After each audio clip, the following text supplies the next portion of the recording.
The Buccaneers, although names will be linked to them like a J.J. Watt and others on the outside. Peter King made a great point last week.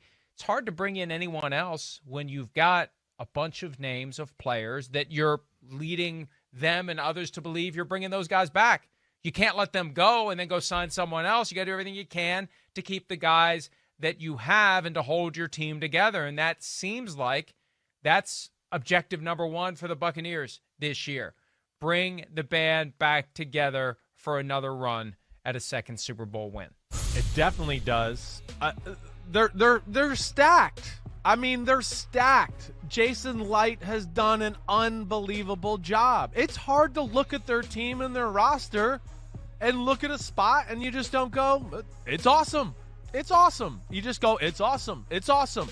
So, yeah, they have some tough decisions, but I understand that's in a lot of ways. We always use that phrase, like if you're not getting better, you're getting worse, or I'm bumbling it. Whatever. Either way, my point is the team. No, you got it right. I did get it right. I don't know why it didn't sound right. Don't draw a concrete line in the sand. Okay, I won't do that. All right, you got it right. I got it right. Damn, I got it right. See, it doesn't even feel right when I get it right. That's what's weird. But like. They don't need much outside help of anything. If they can just re-sign their free agents, you just look at them and go, okay, here they go. They're the most talented team in the sport. They really are. I mean, we never really doubted their talent. We just wondered if they could get it all together and play as a team and unify that way and get on the same page with Brady and all of that. So I understand it, and I don't think they should really look into free agency a whole lot until they exhaust all these options as far as figuring out who to sign, as far as their own free agents are concerned. Bruce Arians said a couple of times last week, this was something that was noticed by the folks at JoeBucksFan.com, right, that they need to sign 5 out of 6 of their free agents. Well, we saw the graphic. Put it back up, please. Yes. There's 7 names there, plus kicker Ryan Suckup, who apparently doesn't merit being added to the graphic, but there are 8 truly if you include him. Who are the 5 of 6? Who are the 6 and who are the 5? And that implies that one or two of these guys, or one of these guys plus Suckup, aren't even going to be attempted to be re-signed. Right. And that's the challenge, cracking that code on who the guy is that they're willing to let walk away. And I know that Arians has said Chris Godwin will be back, but Chris, I just think that's the easiest guy to let go because he's going to get offered something that exceeds what the Buccaneers can do, especially since they're paying Mike Evans. Yep. And all you do is bump up Antonio Brown, Scotty Miller, Tyler Johnson, and you can then maybe get a bargain basement veteran who helps fill that gap, who can't find work somewhere else at the kind of dollars that he thinks he deserves. So he'll join up with Tom Brady and the Buccaneers for a year, maybe win a Super Bowl and get paid next year. I think Godwin, not that it's going to be easy to let him go, I just think that's the easiest one to flag as a guy they're not going to be able to afford. 100% agree. One, I think his price tag is going to be, it's up there. It's going to be high. It's going to be towards, the top receivers in football. He's a damn good player. So that is certainly a guy I look at that I think, yes, they're going to have a hard time re-signing him. And to your point, they got a lot of good receivers. They're pretty talented at that position. They got young guys to fill the void. So I would expect that to be a tough one. Hey, the other guy I'll look at, and I'm a big fan of this guy, Leonard Fournette. I would, if you made me bet money on another guy that won't be on there, it would be him. I'm a believer in Leonard Fournette. Anybody I got in big arguments to start the year when he was a free agent out of Jacksonville, I was like, people were killing me on social media. I was like, Leonard Fournette is a hell of a player. But what kind of, price tag is he going to command on the open market, let alone we know he is a violent runner. And he is the type of guy sometimes I worry about in the NFL where you go, it could fall off in a hurry. He certainly can get injured. They have Ronald Jones, and we know that it's not necessarily really, really hard to find running backs in the draft that can help your football team in a lot of ways. So those are 2 right off the bat that I look at and go, I don't think it's crazy to think they won't be there, and nor do I think it's going to really affect their football team if they're not there. Yeah, I like both of them, and it's no disrespect to Chris Godwin or Fournette. I'm big fans. But, yes, because of the circumstances and the way their team's built, they could survive without them. And think about, number one, the fact that Fournette showcased his skills in the postseason. Yep. Playoff Lenny, Super Bowl Lenny, more rushing yards in the 4 postseason games than he had all season long. And the reality that you can replace him through the draft or through an undrafted free agent, and you still have Ronald Jones. All it takes is one team to say, we think Leonard Fournette can be our bell cow. Right. You're going to get an offer for Leonard Fournette. The Buccaneers aren't even going to blink at. There's no way they're going to be able to come close to it. And even if it's just market value for a guy who's going to share the load, it's going to be more than what the Buccaneers can pay. So I agree with you. Unless Fournette is willing to take less, and why look, what's I understand that everybody gets caught up in all the good feelings and all that, but once you get the benefit of time and distance, you start realizing at the end of the day, this is a business. And Leonard Fournette has his Super Bowl ring. That's right. He's had his Super Bowl experience. Right. And now the question becomes, where can I get more money for me and my family and my future? Because this is a violent sport that's going to leave my body banged up, and it's going to leave me wondering what kind of damage I have long-term cognitively. I need to get as much as I can for the efforts and the sacrifices and the risks I'm taking. It's very easy to justify it. This is not college. This is not high school. This is professional for a reason. And the individuals need to view themselves as individual businesses. And somebody's going to offer Leonard Fournette more than the Buccaneers are going to be able to pay. I would think so. And he needs to think seriously about taking that. And understanding the team may not be as good. Yeah. The circumstances may not be as good. But the paycheck's going to look a hell of a lot better than what it would be if he stays with the Bucs. That's right. I mean, at that position, you never know how long your career can last. I mean, you don't. You got to capitalize. If there's any position that's got to be selfish and think about themselves, it is the running back position, and it is Leonard Fournette. I mean, Leonard Fournette, listen, he wasted a lot of good years on a team that was crap. I don't know any other way to say it. And they had a quarterback that couldn't throw the football. So he just, he is a car crash runner, and he is a tank. But even for a tank, it's hard to get a lot of yards in those first few years of his career when all the other tanks are right at the line of scrimmage because nobody's worried about the passing game. So he wasted a lot of valuable miles and took a lot of unnecessary hits and pounding because of that. So I'm with you there all the way. Now, the other one I'll flip around now. Let's just go to the defensive side, if you don't mind. The two, and again, if you want to put up the list again, just as far as, because we talked about Godwin and Fournette, right, being the two guys we go, I don't know, on the offensive side. On the defensive side, I think it comes to two guys once again, because I expect Antonio Brown, Gronkowski to be back, but the Levante David and Ndamukong Suh, that's the next two I would look at. First off, they're going to have to pay Devin White to be the highest paid linebacker in NFL history probably in another year. I would think he's a superstar. He's the best defense. He's the best player on their defense for my money. That's who I would pick. And then you got Suh in this year you've already set up, like you talked about it, $182 million salary cap. How much money is he going to demand? And, Shaquille Barrett's got to be a priority. He's a top-tier pass rusher.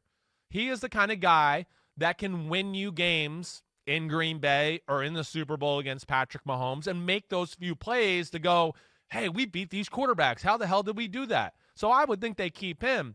But Suh and David are the ones I look at to go, are they going to be around? They got Vita Vea. They got JBP. They got Shaquille Barrett. How much money can you throw in that D-line? How much more money can you throw into the front seven in general? And those are the two I think I'd have my eye on. Well, Barrett was tagged last year. Right. He'd be entitled to $18.99 million under the tag this year. He said last week that it's time for him to break the bank. He wants a long-term deal.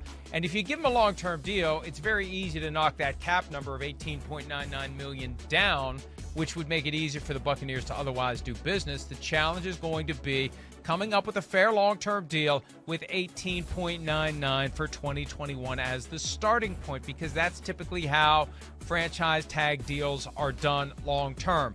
The first year plus some sort of a premium for the next year, both years fully guaranteed, and then everything plays out beyond that where it becomes a year-to-year thing where the team will continue the relationship as long as the player is playing at a high level, but you break the bank with the first 2 years of the deal.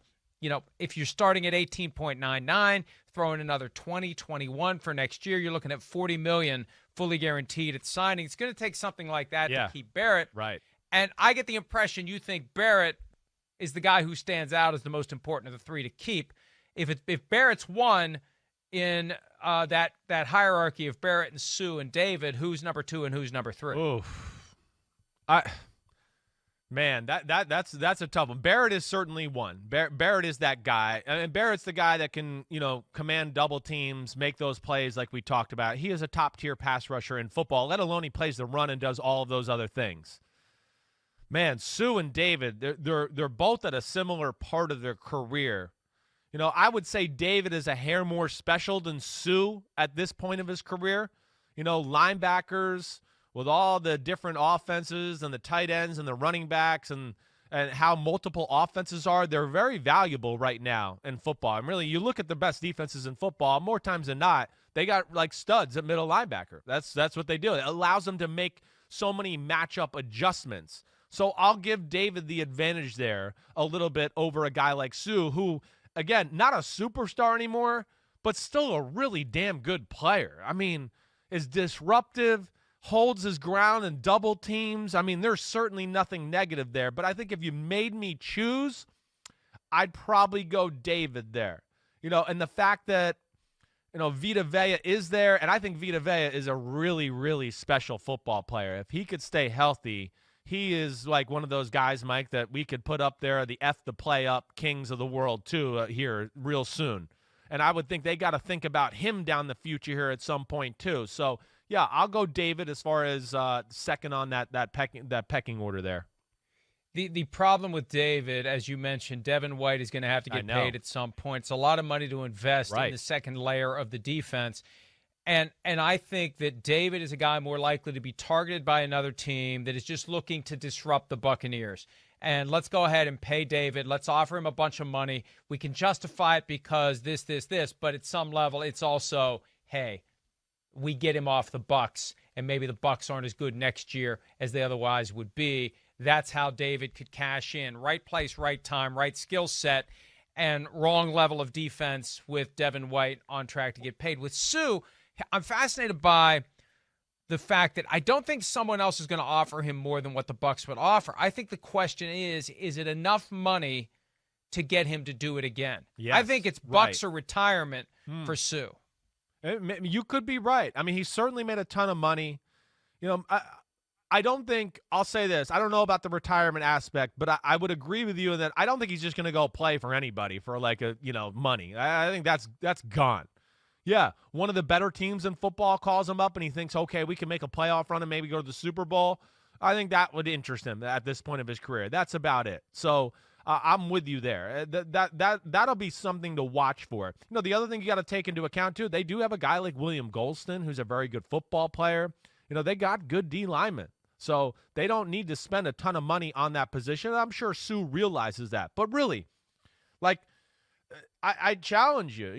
You look at this roster, and it's a great blend of young and old, and you just don't look at any one place to go, oh, wow, they're really old. They got to start thinking about refreshing this position or doing any of that. I mean, the secondary is not even at its peak yet. They're going to be special. They're going to be better next year. They will be.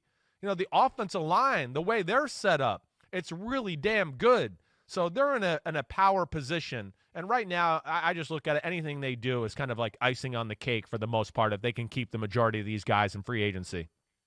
I could envision Ndamukong Suh just not signing with anyone and just waiting. I mean, he's always been a guy who loves to work out on his own, stay in shape, and just wait and see how September, October, and maybe into November shake out. And, hey, if everything's going well with the Bucs, maybe you come back to the Bucs. If there's another team out there that looks to be headed in the right direction, maybe you go to them. All it takes is an injury. And all of a sudden, there's a need for Ndamukong Suh, and he can get more money that way. It wouldn't surprise me if he just decides, I'm going to wait. I'm going to wait and see. And, he's always been a guy who I think makes his decisions fairly later in the offseason as well. There's no compelling need for him to do it. He doesn't need the money. He's done very well off the field. Remember, he was befriended by Warren Buffett, so he's been investing well. There's a point where, as a player, you have to ask yourself, is it worth all the crap I put myself through to do it again? And I think for Sue, that's the pass-fail here. And it's not going to be some other team. It's just going to be playing at all, especially in a year with a depressed salary cap. He could also just decide to take a year off. Yeah. Come back next year. Right. Just come back next year and make more money when the cap goes up. Hi, I'm Mike Tirico, and thanks for watching. Make sure to hit subscribe for the latest news and highlights from NBC Sports.